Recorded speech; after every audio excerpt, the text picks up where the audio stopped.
cangaço a gente vem contextualizando desde muito antes, né?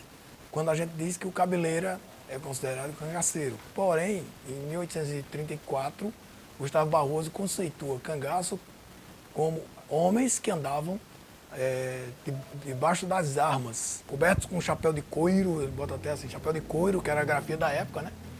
E com armas cruzadas à cintura e armas ao ombro. Por quê? Porque era o bacamarte, eram armas pesadas, né? Então ele colocava como uma canga. Então canga de boi, cangaço, cangaceiro. Né? Então esse conceito vem daí. No século XVII começou a aparecer o cangaço dependente, vamos dizer assim, que são os cangaceiros mansos. Aqueles homens ligados aos coronéis, aos donos das propriedades, para defender as suas terras dos índios, né? Dos animais e dos inimigos. Até que em um determinado momento começa a haver o cangaço independente. É onde aparecem os grandes nomes do cangaço independente, e a partir de Jesuíno Brilhante, no Rio Grande do Norte, de Antônio Silvino, no Pernambuco, depois Senhor Pereira, que foi o primeiro comandante de Lampião, e fecha com Lampião. É o grande nome vamos dizer assim, de uma época que começa em meados do século XVIII e vai até meados do século XX. É um movimento social que só houve no Nordeste, né? Só aconteceu no Nordeste, com esse nome, com essa estrutura, e dentro de um bioma tão árido quanto o nosso, que é o bioma caatinga. Pela ótica da pesquisa, nós tivemos 3 tipos de cangaço. Né? Além desses 2 primeiros conceitos, o cangaço dependente e o independente, a partir do cangaço dependente nós tivemos 3 tipos. Nós tivemos o cangaço de brigas políticas, o cangaço político, nós tivemos o cangaço de vingança e o cangaço de meio de vida. Exemplos: Jesuíno Brilhante é o cangaço político. Né? Enquanto a família Brilhante estava por cima, vamos dizer assim, né? O outro lado, né, ficava quieto. Então, e quando reverteu a coisa, começaram as perseguições e as brigas políticas, inclusive envolvendo, vamos dizer assim, envolvendo os inimigos dos Brilhantes, que são os Limões, não são nem políticos, eles são vinculados aos chefes políticos adversários dos Brilhantes. Né? Aí você vai para o cangaço de vingança, um dos exemplos maiores, Antônio Silvino, que era filho de fazendeiro, que tinha condições de vida, que tudo, e por causa da morte do pai, né, foi morto por um delegado, ele vingou-se e aí passou a ser perseguido pela polícia, né, pelo Estado. E nessa perseguição, né, ele criou o bando e a partir daí começou a vivenciar e a viver pedindo. Né? Quem tinha coragem de negar, enfrentava a raiva dele, né? E depois veio o grande nome,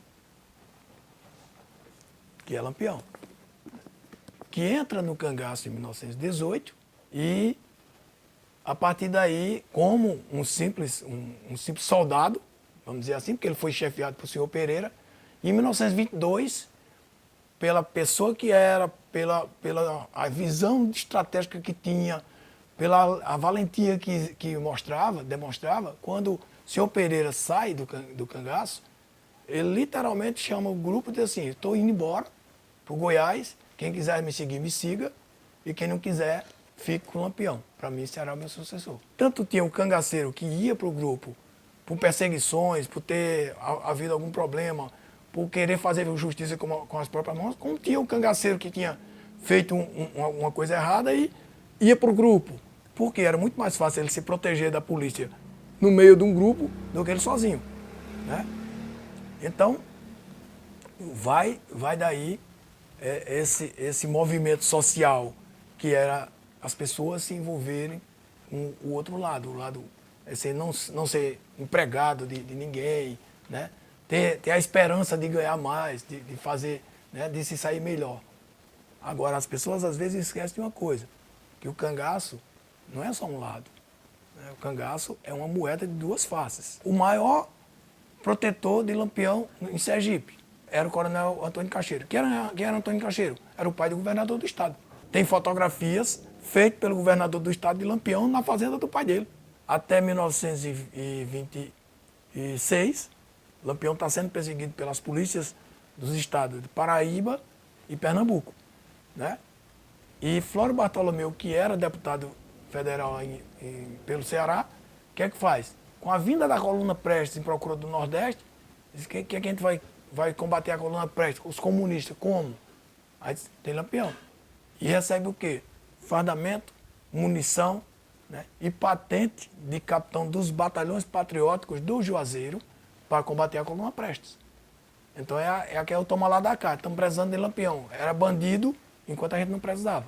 Mas a gente está precisando, vem para o nosso lado. Com essas armas novas, né? Armas recentes do Exército, com bala nova, né?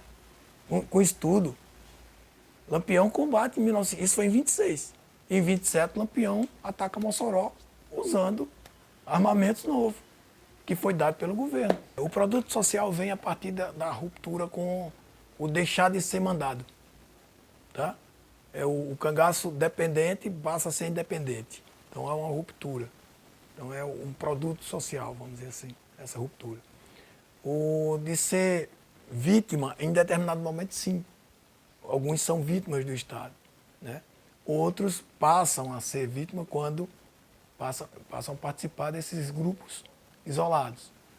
Mas há um status tão forte para eles, começa a haver um status tão forte. No momento que o grande chefe, ele tem acesso aos grandes poderosos. Não é à toa que Lampião, como chefe de grupo, ele se achava um coronel. Tá? Então, quando você pega grandes pesquisadores como Frederico Pernambucano de Mello, Antônio Amorim Corrêa de Araújo, Oleone Coelho Fontes, né? E Raimundo Nonato, no Rio Grande do Norte. Né?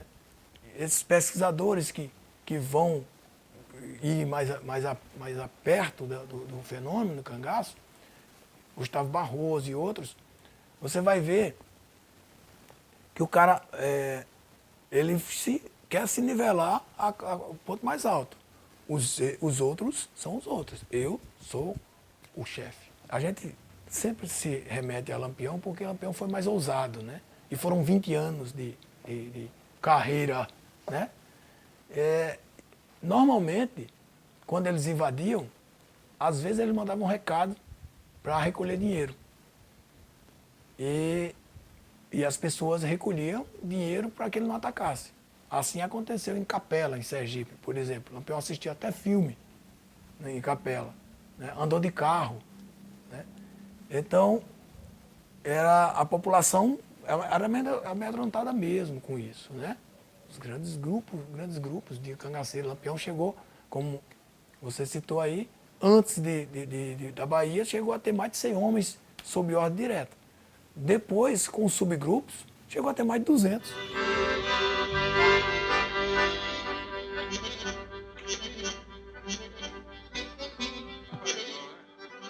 Eles chegaram pela madrugada, né? Aí colocaram uma caminhonete lá na BR fechando, pegando fogo. Colocaram outra aqui antes de Currais Novos, pegando fogo também. Aí vieram aí, renderam os vigias que tinha pela rua, vigia noturno, e fizeram aí o que bem entenderam, né? Eles chegaram aí, tudo em silêncio, e arrombaram aí a porta e entraram lá dentro e fizeram a maior bandidagem lá dentro. Incendiaram toda a papelama lá dentro, né? A segurança está pecuária, viu? Nós estamos desprotegidos em tudo, né? As pequenas comunidades, lógico, eram todas assombradas com isso, né? Não é à toa que quando em 26 Lampião passou em procura de Juazeiro do Norte, a comunidade da Vila do Araripe, em Exu, onde nasceu Luiz Gonzaga, todas evadiu-se. Porque disseram que os cangaceiros iam passar na vila, a caminho de Juazeiro. O que a gente está vendo aí no Nordeste, no Brasil, né, é o novo cangaço. São bandos bem armados, né, bem preparados, porque ninguém vai entrar numa cidade assim à toa, né, independe do tamanho da cidade, eles vão lá e atacam uma sede de um banco, um caixa eletrônico. O pessoal que viu, alguém foi desse apartamentozinho que tem aí, Alguém viu aí, né? Mas ninguém vai, né, se meter, que estavam fortemente armados, né? Todos os movimentos daqui é em Currais Novas, Parelhos, Jardim Seridó, né? Aí o dinheiro circula lá, não circula aqui mais, né? A gente já vinha a crise hídrica, assim, vai resolvendo aos poucos, né? Mas aí veio essa do banco aí para acabar daí. Porque o pessoal que girava o dinheiro aqui dentro da cidade não está girando mais, está indo para aqui, para Currais Novos, Jardim. Aí chega lá, recebe, já que tem de movimento de fazer umas compras, uma coisa, já faz lá na cidade, né? Vizinha. E aqui nada de dinheiro ficar circulando, né? É ofertando todo mundo, né? O pessoal aqui, os comerciantes fracou muito, né? Porque no lugar de dinheiro circular aqui dentro, está circulando fora em Currais Novos, né? O que Deus quer mesmo, levando devagar como Deus quer, quanto melhora, né? Que é difícil, né? Melhorar, porque a situação hoje em dia... É o novo cangaço, que está praticamente atacando, né, entidades bancárias. O governo não está com nada. O presidente muito pior. A segurança totalmente só a bandidagem aí no meio do mundo, matando gente, roubando e fazendo a maior estrupulia no mundo. Não tem como resolver nada. Luiz Gonzaga, o Rei do Baião, em 1981 gravou uma música que o título é Lampião. E no final ele diz assim: o cangaço continua de gravata e jaquetão, sem usar chapéu de couro, sem bacamarte na mão e matando muito mais, tá sobrando o Lampião. O cangaço continua de gravata e jaquetão, sem usar chapéu de couro, sem bacamarte na mão e matando muito mais, tá cheio de Lampião.